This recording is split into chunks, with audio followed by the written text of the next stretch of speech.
I've been seeing this beautiful dress from House of CB everywhere and I decided to recreate it. I also decided to film the process of how I cut and sewed everything together. So please do well to watch this video to the end, give it a thumbs up, share and subscribe to my channel if you haven't, and without wasting more time, let's get right into it.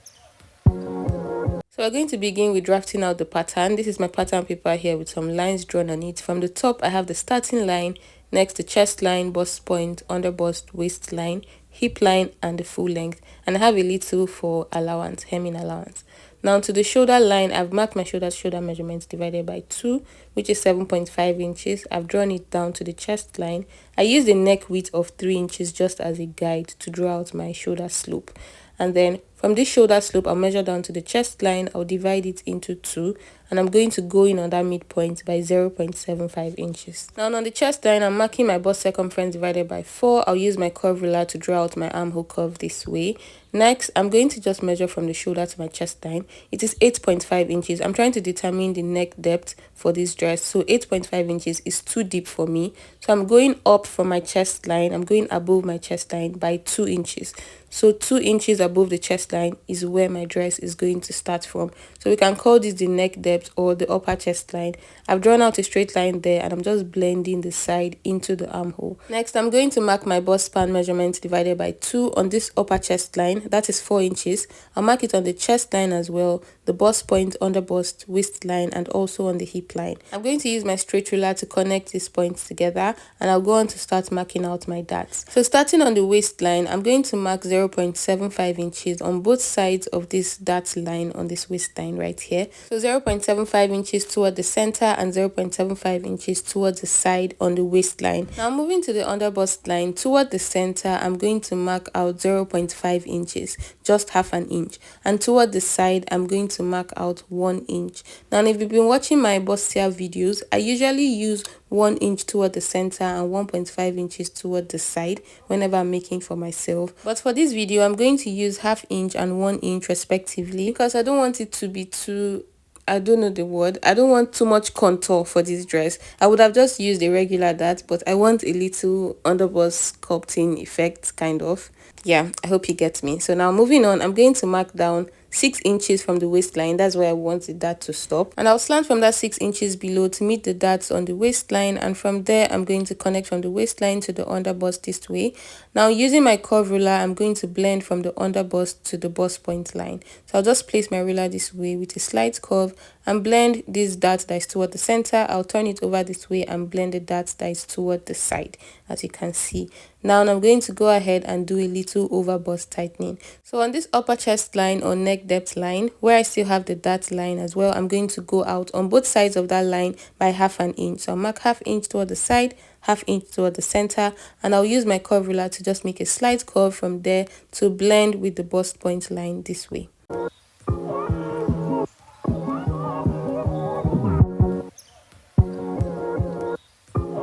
Now I've done that, just looking at it from here, you can see how all the darts we have here give room and shape to the bust area. I'm just going to go on to add my body circumference measurement. On the chest line, I'm going to mark my bust circumference divided by 4, which is 9.75. I'll replace this dart intake I have at the top here of 1 inch. I'm going to add 1.25 inches for my seam allowance, my side seam allowance. Now moving over to the waistline, I'm going to mark my waist circumference divided by 4, which is 8 inches. I'm going to replace this dart intake I have here of 1.5 inches, and I'll add 1.25 inches for my sewing allowance. Moving over to the hip, I'll mark my hip circumference divided by 4, 10.25, and I'm going to add 1.25 for the sewing allowance. There's no dart intake to replace here on the hip. And I'm just going to use my straight ruler to connect the points together from the chest line down to the waistline. Now you can see that I did not take my under bust circumference measurement. You can go ahead and do that and replace the dart intake, but it doesn't really affect my sewing. It doesn't make any difference for me, so I just have to move on without adding that.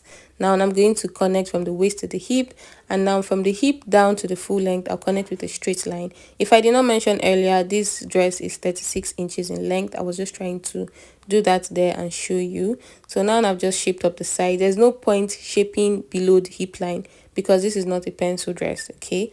Now moving back to the top, the upper chest line, there is a slight V at the center. So to do that, I'm going to mark inward 1.5 inches. You know, this is on a fold. It is assumed that this is on a fold. So when it is opened up, it's going to be 3 inches. So I marked 1.5 inches. I was actually contemplating marking 1 inch. I wished I went with 1 inch. Then when I open it up, it's going to be 2 inches because this 1.5 inches was too wide. And then I came down by 3 inches from that chest line.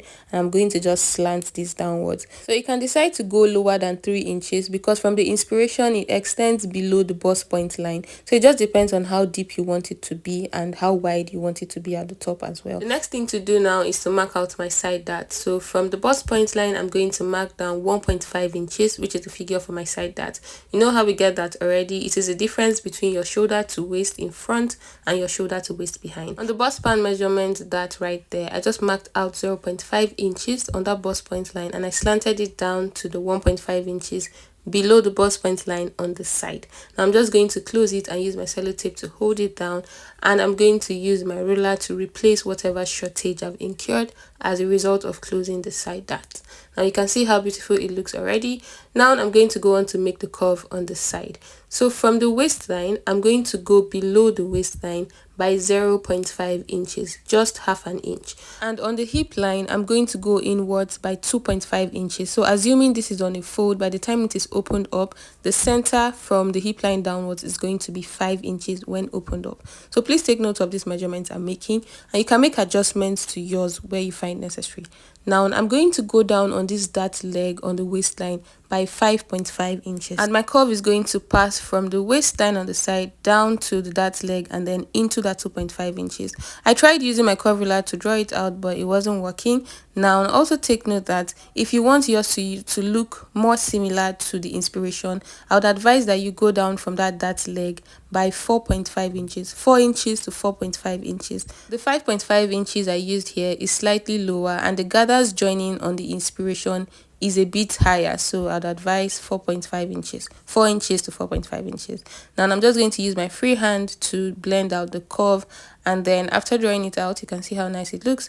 I'm going to go ahead and divide the space I have on this side. So when I measured out everything is about 9 inches. I'm just going to go ahead and mark 1.5 inches to equally divide this entire space, and I'm going to use my straight ruler to draw out straight lines here, and I'll number it 1 to 6. Now while I was numbering, I added one extra number, but there are just 6 compartments. The last number was a mistake. Now I'm just going to go ahead and do a little for the sleeve before I cut out this pattern. So the sleeve I'm attaching has a little strap or a band, and I want the width of that band to be 2 inches. I changed this eventually, but that is going to be seen later on, probably in the second part of this video. So I just marked 2 inches inwards from the armhole and I drew out a curve, as you can see. Now I'm just going to proceed to start cutting it out. So I'm going to cut out the sleeve separately, and I'll work with that in the next video.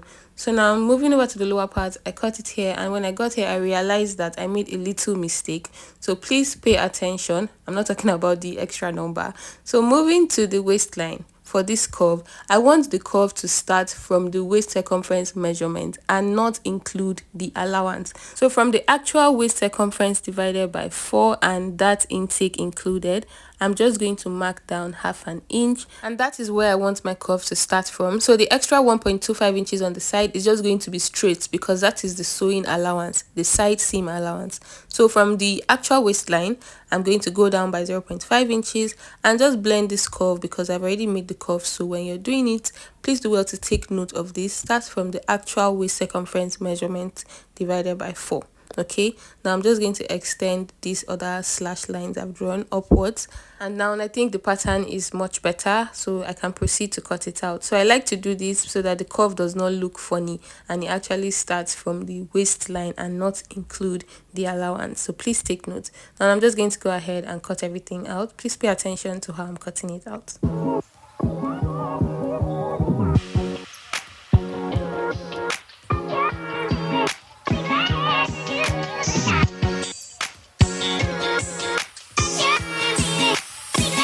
Okay, I'm done cutting now, and you can see all the pieces we have for the front. So now to this side part that I'm going to slash and spread, I'll be doing that later on in this video, so please stay with me and keep watching. Now moving on to cut out the back piece, I have my pattern here as well. I have my starting line at the top, next the chest line, the waistline, the hip line, and the full length, and a little allowance of about 0.75 inches. Now from the center back, I'm going in by 1.25 inches to serve as my zipper allowance. From this zipper allowance, I'm going to measure inwards on that starting line, my shoulder measurement divided by 2. I'll mark the same thing on the chest line. I'll use a straight line to connect the 2 points together. I'm marking 3 inches as a neck width, just as a guide to mark down my shoulder slope. I'll slant it down this way. This is just basic stuff. From the shoulder slope, I'll measure down to my chest line, mark the midpoint, and go in on that midpoint by 1/2 inch. On this chest line, I'm marking my bust circumference divided by 4 so that I can draw out my armhole curve. Now remember, in front, I went above the chest line by 2 inches, which serves as the upper chest line or the neck depth, as we were saying. So at the back, I'm going to do the same thing. I'm going to go above the chest line by 2 inches. So let's just say the neck depth is about 6.5 inches. I will draw out a straight line this way, and I'll blend it on the side into the armhole. I don't want any sharp edges. Now I'm going to go ahead to work on the darts for the back. I am marking my bust span measurement divided by 2 on that upper chest line, the chest line, the waistline, and the hip line. I'll connect all the points with a straight line, a lot of lines. Now on the waistline, I'm going to mark 0.6 inches on both sides of the waistline. I don't want to use 0.5 inches. It's too boring. So I'm using 0.6 inches. And I'm going above that waistline by 6 inches and below the waistline by 6 inches for where my dart would start and where the dart would end. So I will draw it out this way. As you can see, this is just a basic dart. Now to mark my body circumference measurement, on the chest line, I'm marking my bust circumference divided by 4, and I'm adding 1.25 inches for sewing allowance. On the waistline, waist circumference divided by 4, 8 inches. I replace the dart intake of 1.25 inches, and I'm going to further add 1.25 inches for sewing allowance. Now to the hip line, I'll mark my hip circumference divided by 4 as well, and I'm going to add 1.25 inches for sewing allowance. I'll connect the points together from the chest down to the waist and from the waist to the hip. So take note that the shoulder to waist behind is about 15.5 inches and shoulder to waist in front is 17 inches. So that's where we have the difference for the side dart of 1.5 inches. Now to take off some zip bulge, on the zipper allowance area on the waistline, I just marked in 0.5 inches and I'm slanting this upwards to the starting line, and I'm going to slant this downwards to the hip line. Now we're almost done with this. I'm just going to go ahead and draw out the curve as well. So this is what I was trying to explain in front. I went in on the waistline by the sewing allowance I added to the side, which is 1.25, and from there I went down by 1/2 inch, and on this dart leg I'm marking down 5.5 inches, on the hip line going in by 2.5 inches, and on the full length as well. I'll connect from hip line down to full length straight, and then I'm going to draw out my curve from this waistline down, passing through the dart leg into the 2.5 inches on the hip line. So I'll bring in what I have drawn out for the front, and I'm just going to place the front pattern on this back and try to trace out the exact curve. I honestly do not need another slash and spread paper for the back part because what I've cut out for the front is going to cater to the back part. But I just decided to do this again just to explain better in case you didn't get it the first time. So I'll just go ahead and draw out some slash lines on this new side part here, and then I'll also label it 1 to 6 or 7, depends on how many lines I get. And I'll just move on to make a little adjustment to this top part. So from this upper chest line, I'm marking down 1/2 inch on the center back, and I'm just going to slant it down a little bit. Now I'm just also going to go ahead and mark out this strap for the sleeve. So it is 2 inches inward from the armhole curve. I'm going to continue with the sleeve in the next video, like I said. Now I can proceed to cut everything all out.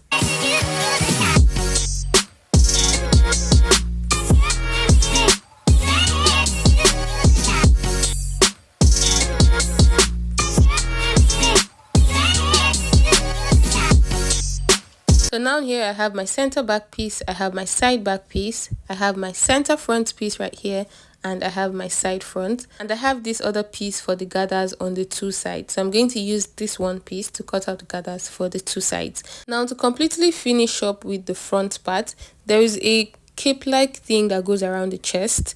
So I'm just going to go ahead to trace and cut it out now. I'll place the side and center front pieces this way, use my sellotape to hold it, because the cape I'm cutting out is going to just be one straight piece. I'm not going to have the center front cape and side front cape that I'll join together. So for the length of the cape, I want it to extend downwards about 3.5 inches. So from the top, I just marked down 3.5 inches, and from that 3.5 inches is stopping, I went inwards by about 2 inches because it is slightly slanted. It is not straight from the top down. Now I'm just going to trace this out, what I have marked here, into the side, including the side allowance, everything. And I'm going to place a fresh paper under, and I'll use my tracing wheel to trace out this shape I have just sketched here, so that I can cut it out on a new paper. You know, I'm not done with this other pattern yet, so I'll cut out the cape separately. Now I've traced it, I'll just cut it out like I said, and I'll place all my pieces together so that you can see what I've cut out for the front. And yes, also I'm going to be cutting out 2 pairs for this cape. So I'm going to have 1 pair for the right side and 1 pair for the left side. So you can see all the pieces I have for the front right here, and I'm bringing in my fabric. This is the fabric I'm making use of. This is crepe, and I think I used about 3 yards or a little less than 3 yards, but I had 3 yards right here, and it was just enough for me. Now I've just placed my fabric on a fold, and I'm going to start cutting out the front pieces. So I'll place the center front directly on the folded edge of this fabric because it is 1 piece on a fold, while the side front is going to be 2 pieces, but it is on a fold now, but by the time I'm done cutting, it's going to come out as 2 separate pieces. I'm adding 0.5 inches of allowance all around except for the lower part, which already has allowance. That is for the center front piece. While for the side front, I'm adding 0.5 inch everywhere except for the side, which already has the sewing allowance. Now that is it for the front for now. Now to cut out the back pieces, I've placed my fabric on a fold again, and I've placed the center back and side back pieces on it. I'm going to go ahead and add 0.5 inch all around except for the zipper allowance area of this center back, because it already has the zipper allowance, obviously. Now to the side back, I'm adding 0.5 inch everywhere except for the side, which has the side seam allowance that we added on the paper. So these are the back pieces cut out here. Now I'm going to go ahead and work on the slash and spread. So bringing in the pattern that has the lines drawn on it and numbered, I'm going to go ahead and place my fabric on a fold first. So you can see how I folded it to the side. Now I'm just going to go ahead and slash all the lines on the paper, and I'm going to place it on the fabric. And I decided to just turn my fabric over this way so it is easier for me to place the paper and so that you can see the numbers I have on it. Now the width of my fold is 30 inches. So when I open it up, it is 60 inches fully. But on a fold here, it is 30 inches from that folded edge. I'm going to place the first paper, number 1, on the 30 inches, the open edge. So let's assume where I have the line there is the open edge. And I'm going to keep a distance of 4 inches between each paper. So when I place the first one, you know, 1 is what is going to be attached to the body of the dress. So I'm placing that on the open edge. I'll leave 4 inches space, place number 2, 4 inches, number 3, 4 inches, number 4, 4 inches, number 5, and then 4 inches, and I'll place the last paper right there, as you can see. So I also drew a straight line at the bottom so that it's to just have a guide, and some are not higher than the others. Now to the top, I'll go ahead and add 0.5 inch of allowance at the top, and I'll follow the exact curve that these papers have given, and I'll go ahead and just cut it out. I was supposed to add at least 0.5 inch of allowance before placing the first paper or before cutting it out, but I did not. But luckily this paper is wide enough, so I did not have any issues. Now that I'm done cutting it out, I'll go ahead and just notch this hip line area so I know where my gathers would stop. I'm also going to make a notch at the center of this fold, right at the top there, and I'll proceed to use what I've cut out here to cut out a second piece. So let's just say what I've cut out the first time is for the right side, and now I want to cut out the gathers for the left side. So I placed another fabric on a fold again. I placed the first fabric I cut out on this second one on a fold, and I just traced out the same thing. I'll go ahead and also notch this hip area and also notch the center of this fold so that it will be easier for me when I'm sewing. Also take note that these pieces I've cut out is going from front to back, so there's no joining on the side for these gathers. I hope you understand. Now I'm going to bring in the center front and the center back pieces and also notch this hip area. I'm notching the hip line so that I know where the gathers stop as well. Now to finish up, I'll go ahead and cut out the pieces for this cape. So I'll place my fabric on a fold. Like I told you, I need 2 pairs of this, so I'm just going to cut out the first pair, which is going to be for the right side, and I'm going to use what I've cut out to cut out a second pair, which is going to be for the left side of the front chest area.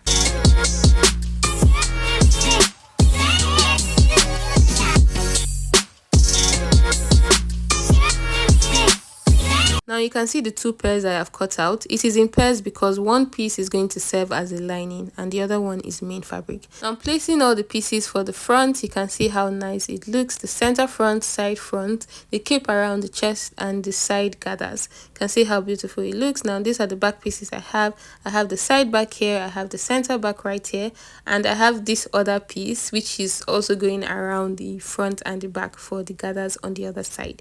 So this is it for this particular video. I'm going to finish up with this tutorial in my next video. I'll share how I sewed and assembled everything together. So please do well to turn on your notifications so you get notified when that video drops. It's dropping really soon. I'm going to also go ahead and cut out lining pieces for this. I'm not using a full lining, so just a little interfacing that stops at the underbust for the front and for the back as well. Thank you so much for watching this video up to this point. I'll see you in the next part. Bye.